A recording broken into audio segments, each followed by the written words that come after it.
The desperate encounter.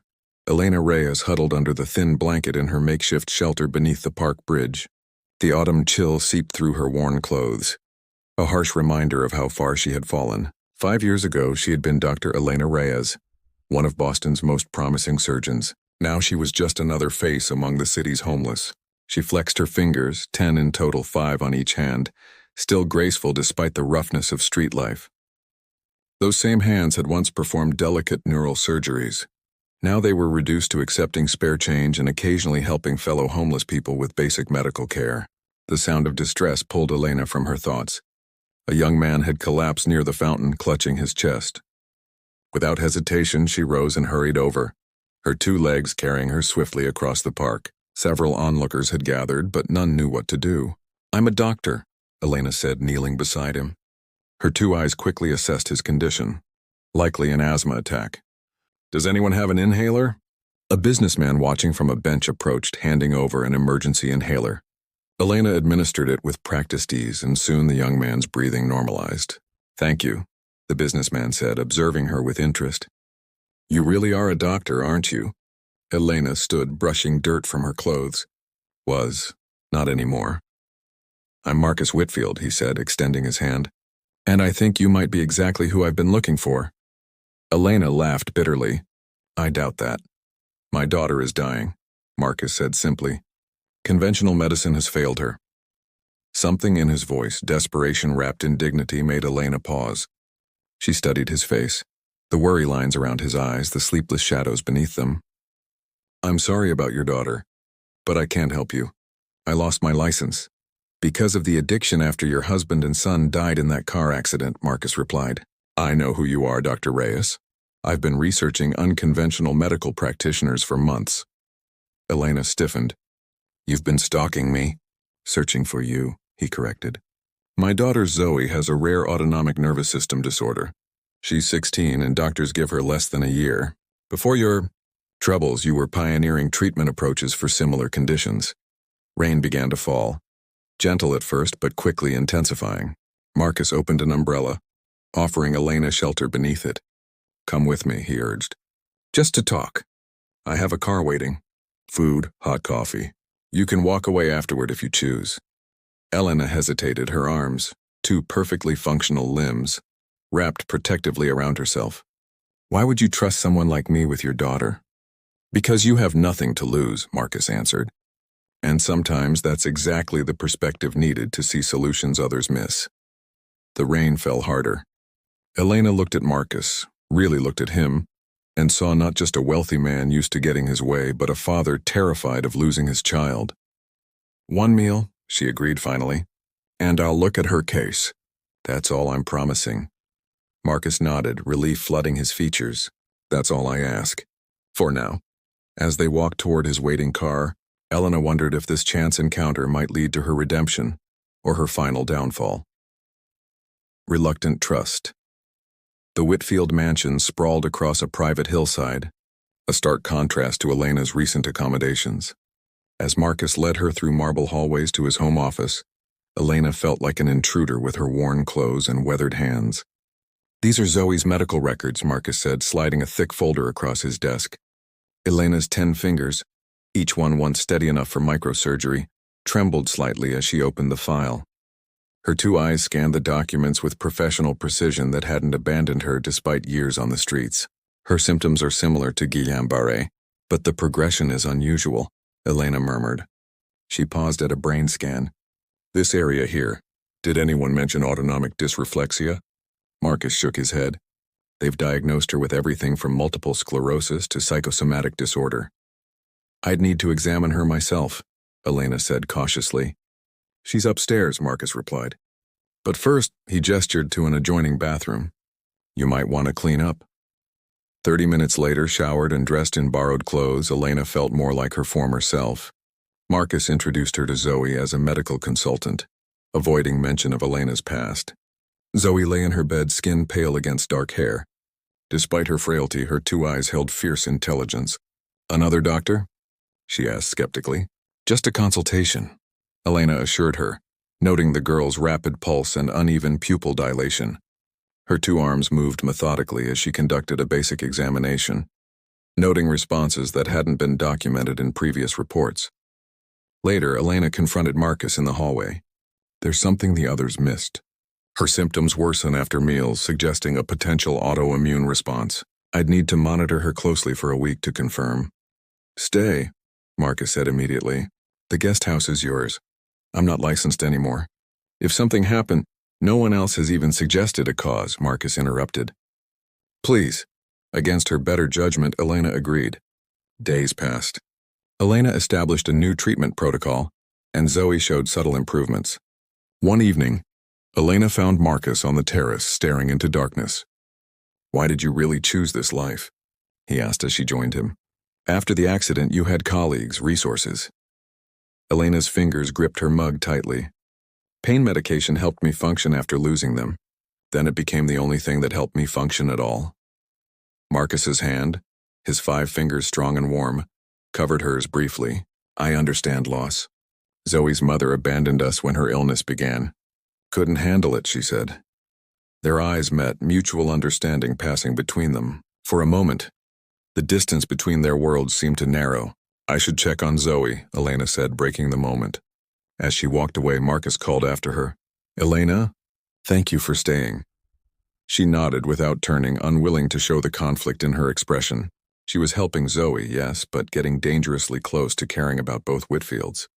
And caring meant having something to lose again. Part 3. Healing Wounds. 2 weeks turned into a month. Elena's innovative treatment, a combination of dietary changes, neural stimulation, and targeted medication, produced remarkable improvements in Zoe's condition. The teenager could now walk short distances with her 2 legs that had previously been too weak to support her. How did you figure it out when no one else could? Zoe asked one afternoon as Elena monitored her vitals.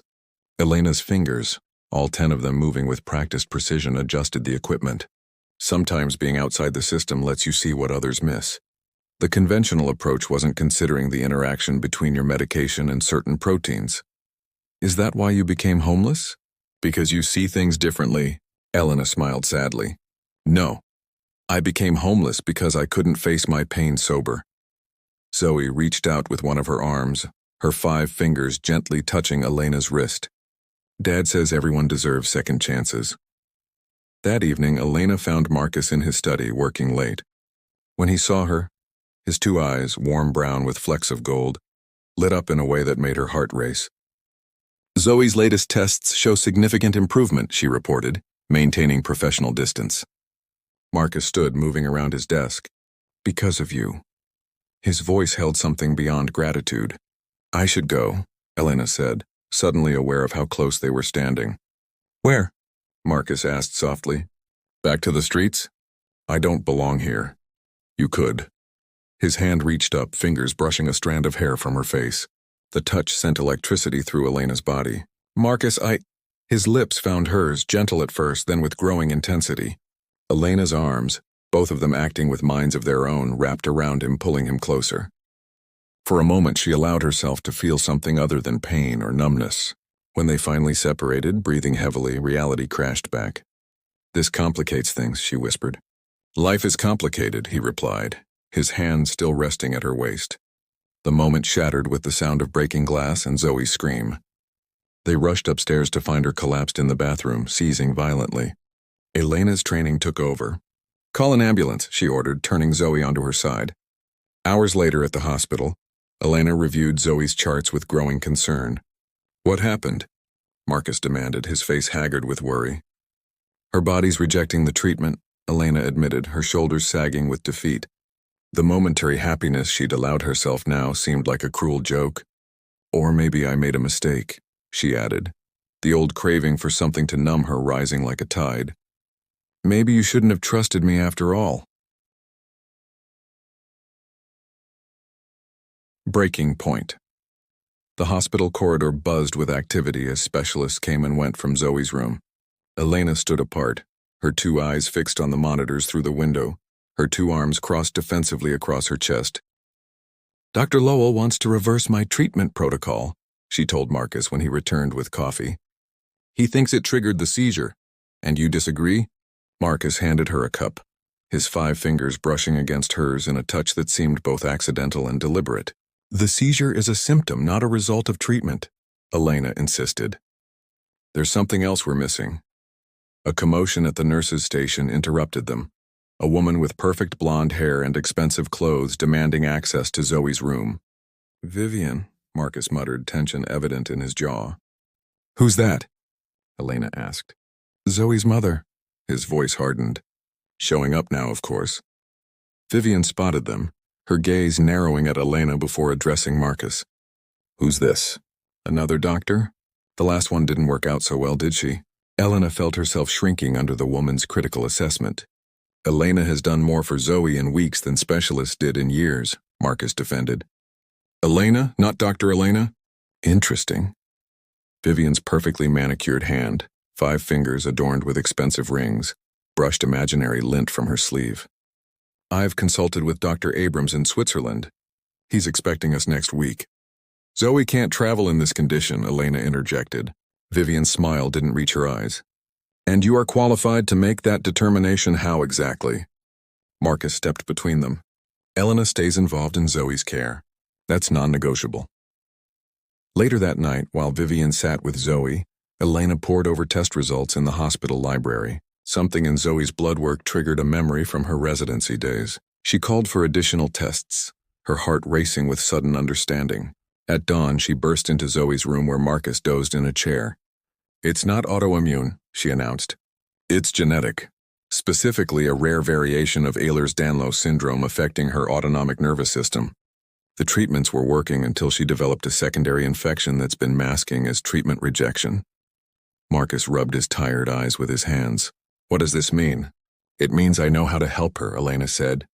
"But it requires a procedure that's experimental, risky." "How risky?" Vivian demanded, entering with 2 coffee cups. Elena met her gaze steadily. "Without it, Zoe will continue declining. With it, there's a 70% chance of significant improvement, but a 10% chance of complications. That leaves 20% unaccounted for," Marcus noted. 20% chance of no effect," Elena confirmed. "I'd need temporary privileges to assist in the procedure." Vivian laughed incredulously. "You want us to let an unlicensed homeless addict perform experimental surgery on our daughter?" The word stung, but Elena kept her focus on Marcus. "You came looking for me because conventional approaches failed. This is the unconventional solution." Marcus stood, determination evident in every line of his body. "What do you need to make this happen?" "New beginnings." The surgery lasted 7 hours. Elena stood as consultant, her 10 fingers once again steady and sure, guiding the surgical team through the delicate procedure. When complications arose, her quick thinking saved critical minutes. Afterward, she joined Marcus and Vivian in the waiting room, exhaustion evident in every line of her body. "She's stable," Elena reported. "Now we wait." The next 48 hours passed in agonizing slowness. Elena rarely left Zoe's side, monitoring every subtle change. During one quiet night shift, Marcus found her slumped in a chair, finally asleep. He covered her with his jacket, his hand lingering on her shoulder. "You love her," Vivian observed from the doorway. Marcus didn't deny it. "She saved our daughter." "We don't know that yet," Vivian cautioned, but her hostility had softened. "But she tried when others gave up."